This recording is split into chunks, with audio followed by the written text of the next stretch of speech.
ہندوستان جس میں بنگلہ دیش بھی تھا، جس میں پاکستان بھی تھا، برما بھی تھا، اس پورے ایریے پر حکومت کس کی تھی؟ شہنشاہ جلال الدین اکبر کی. تقریباً 48 یا 50 سال حکومت کی ہے. اتنا طاقتور ترین بادشاہ. آپ اندازہ لگاؤ اتنے بڑے خطے پر، جس خطے کو انگریز سونے کی چڑیا کہتا تھا، بر صغیر، ہر موسم ہے یہاں پہ، ہر قسم کی پیداوار ہے، ہر قسم کے معدنی ذخائر. اتنی دولت تھی بر صغیر میں کہ عالمگیر بادشاہ رحمت اللہ علیہ نے ایک دفعہ ارادہ کیا کہ میں ہندوستان کی دولت کو سرکاری سطح پہ گننا شروع کرتا ہوں. عاجز آ گئے. یہ تاریخی کتابوں میں لکھا ہوا ہے. اتنا سونا کہ سرکاری سطح پہ ملازمین لگا دیے گئے کہ ان سونے کو گننا شروع کرو. صرف جو سونے کی اشرفیاں تھیں. حکومت اس کام سے، بولو بھائی، ایسا دولت مند تھا بر صغیر. یہ ساری دولت کہاں ہے پتہ ہے آپ کو؟ گورے لے گئے. جو گوروں نے ترقی کی، آج مسلمانوں کو تانا دیا جاتا ہے کہ تم ترقی میں پیچھے، تو وسائل تو جب سارے وہ لے گئے ہیں تو ہم تو چپڑاسی کا کام کر سکتے ہیں. بھائی جس کے پاس پیسہ ہو ترقی تو وہ کرے گا نا.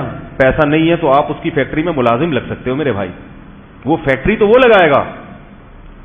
تو یہ اسلام یا مسلمانوں کی وجہ سے نہیں ہے، ہمارے سارے وسائل. تو تنزل کیوں ہوا؟ ہمارے حکمرانوں نے ایسے کام کرنا شروع کر دیے تھے جن کی کوئی لاجک. جلال الدین اکبر بہت طاقتور بادشاہ تھا. اب بادشاہ کے دربار میں ہر قسم کے مولانا لوگ ہوتے ہیں. جو اہل حق علماء تھے وہ بادشاہ سے دور ہو گئے. یہ بہت اہم بات ہے، اللہ کرے کسی طرح دماغ میں اتر جائے. جو اہل حق لوگ تھے نا، وہ یہ کہتے تھے کہ بادشاہ سے قرب حاصل کرنا یہ دنیا پرستی ہے، یہ حکومت کا پٹھو بننا ہے. ہم بادشاہ کا قرب حاصل نہیں کریں گے، کیونکہ بادشاہ لوگ اکثر عیاش ہوتے ہیں. دولت آتی ہے تو عیاشی بھی ساتھ میں آتی ہے. اب اس بارے میں جو نبی کی تعلیمات ہیں وہ کیا ہیں کہ وہ فاسق ہو فاجر ہو، آپ محبت کے ساتھ اس کو نصیحت تو کر سکتے ہیں، لیکن اس کا معاملہ کس پہ چھوڑیں گے آپ؟ اللہ پہ.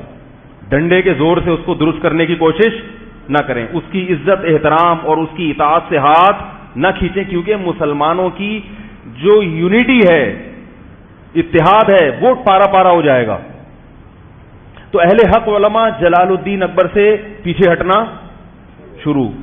نتیجہ کیا نکلا کہ درباری مولویوں نے جگہ بنانا شروع کر دی.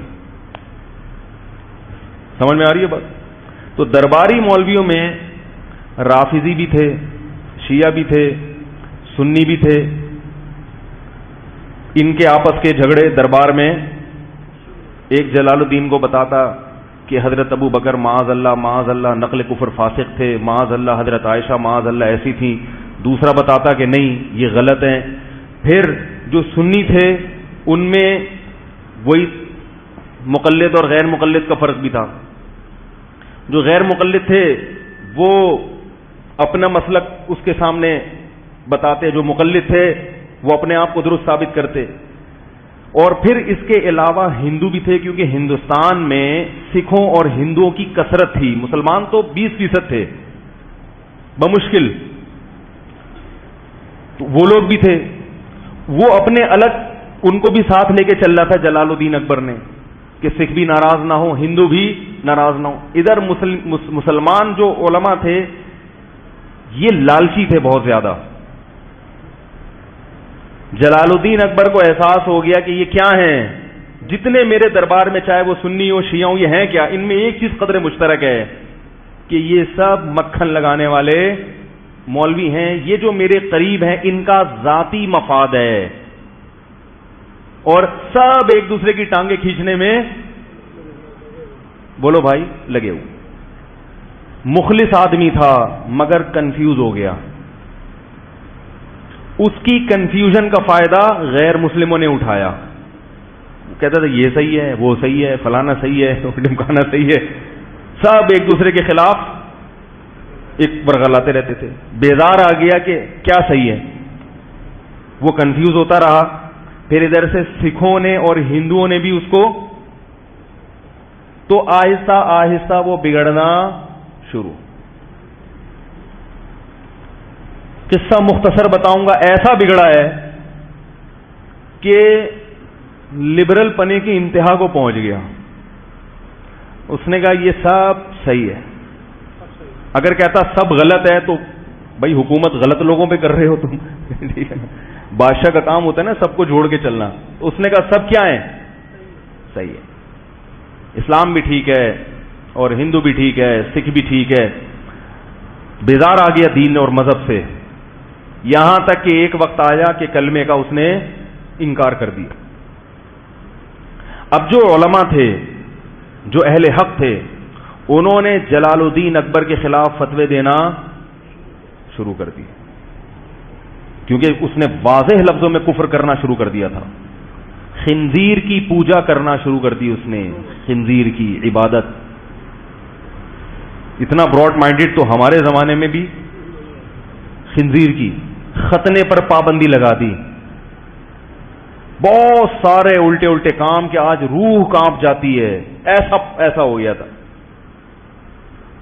تو جب اس نے کفر کرنا شروع کیا اور بالکل واضح، تو علماء نے اس کے خلاف، بولو بھائی، بغاوت ہو نہیں سکتی تھی. اتنا طاقتور تھا کہ ذرا سی اس کو بھنک پڑ جاتی، اس کے سر قلم. بہت پاورفل آدمی تھا. 48 سال جس نے حکومت کی ہو معمولی تو نہیں ہے نا، اور بادشاہوں کے خاندان میں پیدا ہوا ہو، حکومت کرنا جانتا بھی ہو. تو نتیجہ یہ نکلا کہ آہستہ آہستہ ہندوستان میں جو عدالتوں میں اسلام رائج تھا وہ بھی عدالتوں سے ختم ہونا، کیونکہ پہلے حکومت خراب ہوتی ہے، پھر لا چینج ہونا شروع ہو جاتا ہے. علماء اس کے خلاف ہو گئے. کوئی عالم اگر اس کو سمجھانے کے لیے، بادشاہوں کو جب بھی سمجھایا جاتا ہے تو پہلے ان کی عزت اور تعظیم، بادشاہ کو سمجھانے کا وہ طریقہ نہیں ہوتا حکومت کو سمجھانے کا جو ایک ملازم کو سمجھانے کا ہوتا ہے. کیا خیال ہے بھائی؟ ملازم کو آپ ایک دفعہ بولے کہ بھائی انسان کا بچہ بن جا، تیرے کو میں نے کیا کر گیا تھا، میں اس پہ وہ اپنی بےعزتی محسوس نہیں کرے گا. بادشاہ کو اگر آپ بولے گے انسان کے بچے بن جاؤ، اس کے منہ پہ جب آپ ایسے بولو گے تو وہ آپ کو کچھ اور بنا دے گا. اس موقع پر مجدد الثانی، الف ثانی کا مطلب دوسری 1000ویں صدی، 1000 سال ختم ہو چکا تھا اور دوسرا 1000واں ہجری کا. حدیث میں آتا ہے نا، اللہ تعالیٰ ہر صدی کے شروع میں کسی ایسے مجدد کو بھیجے گا جو دین کی تجدید کرے گا. یہ صحرا مجدد الثانی رحمۃ اللہ علیہ کے سر جاتا ہے، اور اتفاق سے وہ بھی حنفی تھے. میں پھر بھی کہہ رہا ہوں، میرا مقصد اس کو ہائی لائٹ کرنے سے آپ کو حنفی بنانا نہیں ہے، احناف کا بغض آپ کے دلوں سے نکالنا ہے کہ یہ کارنامہ بھی کسی حنفی کے کھاتے میں گیا ہے. ورنہ ہندوستان میں اسلام تہز نہز ہو گیا تھا. یہ وقت کے بہت بڑے عالم تھے اور تصوف میں بھی انتہا کو پہنچے ہوئے تھے. تصوف کا تذکرہ بھی اس لیے کر رہا ہوں تاکہ تصوف کا بغض جو آپ کے دلوں میں بھرا ہوا ہے نا، وہ بھی نکالوں. صوفیوں کی 2 قسمیں ہیں، ایک بدعتی اور ایک قرآن و سنت کے پابند. آپ تصوف کا سرے سے ہی انکار کر دو، یہ غلط ہے، یہ غلو ہے، یہ مبالغہ ہے. دین کی خدمت میں، دین کو بچانے میں جہاں مجاہدین کا بہت بڑا کردار ہے، صوفیاء کرام کا کردار بھی کسی سے کم نہیں ہے. اور جہاد میں بھی صوفیہ کا بہت بڑا کردار ہے.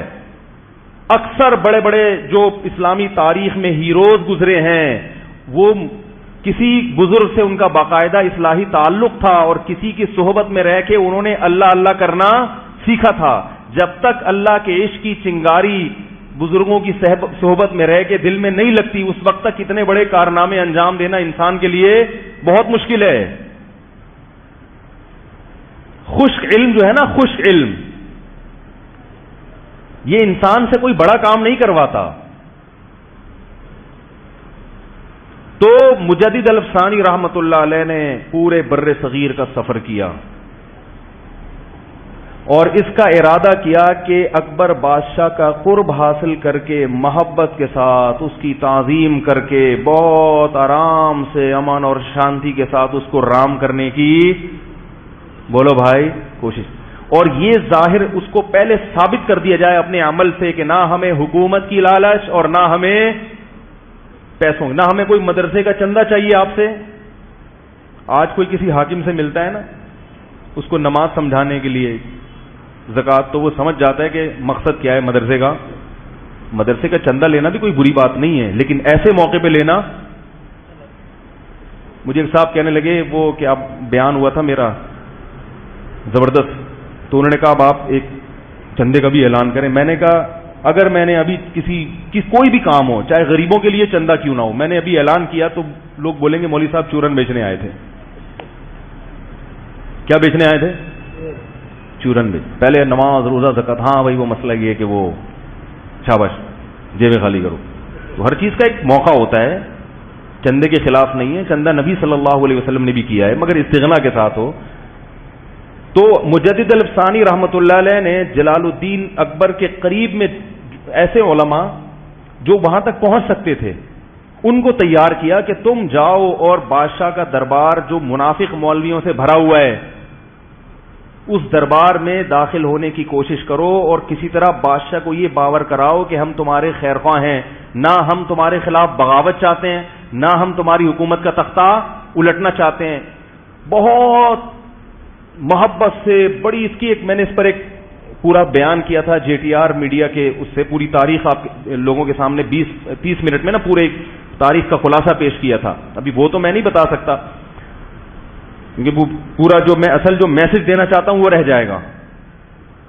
تو جا کر بہت محبت کے ساتھ بہت، اور پھر آہستہ آہستہ بادشاہ کے جو شہزادے تھے جن کو حکومت ملنے والی تھی بادشاہ کے مرنے کے بعد، ان کو بھی تیار کرنا شروع کیا. محبت سے دین پر لا کے محبت کے ساتھ یہاں تک ملتا ہے کہ مجدد الافسانی نے اکبر بادشاہ کے بیٹے سے یہ کہا کہ جب تک تو جنت میں نہیں جائے گا میں اللہ سے وعدہ کرتا ہوں کہ میں بھی جنت میں نہیں جاؤں گا. میں اللہ سے تیری اتنی سفارش کروں گا. اب آپ بتاؤ کام کس نے کیا؟ وہ علماء جو فتویٰ دے رہے تھے کہ یہ ناجائز، یہ فلانا، یہ یہودی ہے، یہ انڈیا کا ایجنٹ ہے، یہ را کا ایجنٹ ہے، یہ فلانا ہے، ان لوگوں نے تو بیچاروں میں اخلاص ہوگا مگر کام انہوں نے کیا کر دیا؟ بگاڑ دیا. کیونکہ پاور تو اسی کے پاس ہے نا. آپ کے اس کے فتویٰ دینے سے اگر اس کا تختہ الٹ رہا ہوتا، کوئی دوسری حکومت آ رہی ہوتی، پھر تو فتووں کا فائدہ تھا. طاقت اس کے پاس ہے، قوت اس کے پاس ہے. اس قسم کے فتوے صحیح ہونے کے باوجود حکمت اور مصلحت کے ہر صحیح بات ہر ایک کے سامنے کرنے کی نہیں ہوتی. تو مجدد الافسانی رحمت اللہ علیہ نے ایسی پوری ٹیم تیار کر لی علماء کی جو حکومت کے دربار میں داخل ہونے میں کامیاب اور بادشاہ کی نظروں میں قرب حاصل کرنے میں کامیاب. بادشاہ کو یہ احساس ہو گیا کہ یہ لالچی لوگ نہیں ہیں. کہا جاتا ہے کہ اکبر جو خنزیر کی پوجا کیا کرتا تھا، ختنے پر اور پابندی لگائی اور اسلامی شعار پر پابندی لگائی، مرنے سے پہلے کلمہ پڑھ کے دنیا سے رخصت ہوا ہے. لیکن وہ کام نہیں کر سکا جو اس نے خرابیاں پھیلائی تھیں. اکبر کے بعد جب اس کے بیٹے کے ہاتھ میں حکومت آئی ہے تو وہ نسبتاً اکبر سے، کیونکہ اس سے محنت ہو چکی تھی. جو تبلیغ والے جا کے پاؤں پکڑتے ہیں نا، مالش والش بھی کرنے لگے ہیں، ٹھیک ہے نا.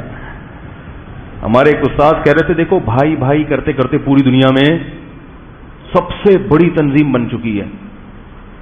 پوری دنیا کی سب سے بڑی تحریک. نہ کوئی بیچاروں کے پاس دلائل ہوتے ہیں، نہ حدیثوں کے حوالے ہوتے ہیں، نہ قرآن کی آیتیں ہوتی ہیں، صرف اخلاق اور بہت سیدھی دعوت کہ بھئی کلمہ پڑھا ہے، ہم سب نے کلمہ پڑھا ہے، کچھ ہماری ذمہ داری بنتی ہے، بس اس سے آگے آتا بھی نہیں ہے کچھ. اس کا یہ مطلب نہیں ہے کہ تبلیغ والوں کو علم ہی حاصل کرنا چاہیے. میں تبلیغ والوں سے میں کہتا ہوں، میں کیا بڑے علماء کہتے ہیں کہ یہ کام بھی کرتے رہو، لیکن ساتھ ساتھ ٹھیک ہے اخلاق سے آپ پوری دنیا میں پھیل تو گئے ہو، مگر صرف اخلاق کافی نہیں ہے، علم بھی ضروری ہے. خود تبلیغ کے اکابر کہتے ہیں کہ علماء سے علم بھی سیکھتے رہو. صحیح تبلیغ میں کامل لوگ وہ ہوتے ہیں جو تبلیغ میں وقت لگانے کے ساتھ کسی شیخ و مرشد سے یا کسی عالم سے تعلق بھی قائم رکھے. ایسا عالم جو علم میں مضبوط ہو. علم کے بغیر انسان گمراہی کی طرف چلا جاتا ہے، چاہے کتنا ہی مخلص کیوں نہ ہو. تاریخ میں بڑے بڑے مخلصین ہیں جو گمراہ ہوئے ہیں. تو بالآخر اکبر کی اولاد میں عالمگیر بادشاہ پیدا ہوئے ہیں، اور وہ مجدد الفسانی رحمۃ اللہ علیہ جو ٹیم تیار کر کے دنیا سے جا چکے تھے. حضرت مجدد الفسانی کا تو انتقال ہو چکا تھا، لیکن عالمگیر بادشاہ پیدا ہوئے، وہ مجدد الفسانی کی محنتوں کا نتیجہ تھا. اور عالمگیر بادشاہ رحمۃ اللہ علیہ یہ وہ ہندوستان کی تاریخ میں بادشاہ ہیں جس کی انگریز بھی آج ایمانداری کی تعریف. انہوں نے بیت المال سے تنخواہ لینا بند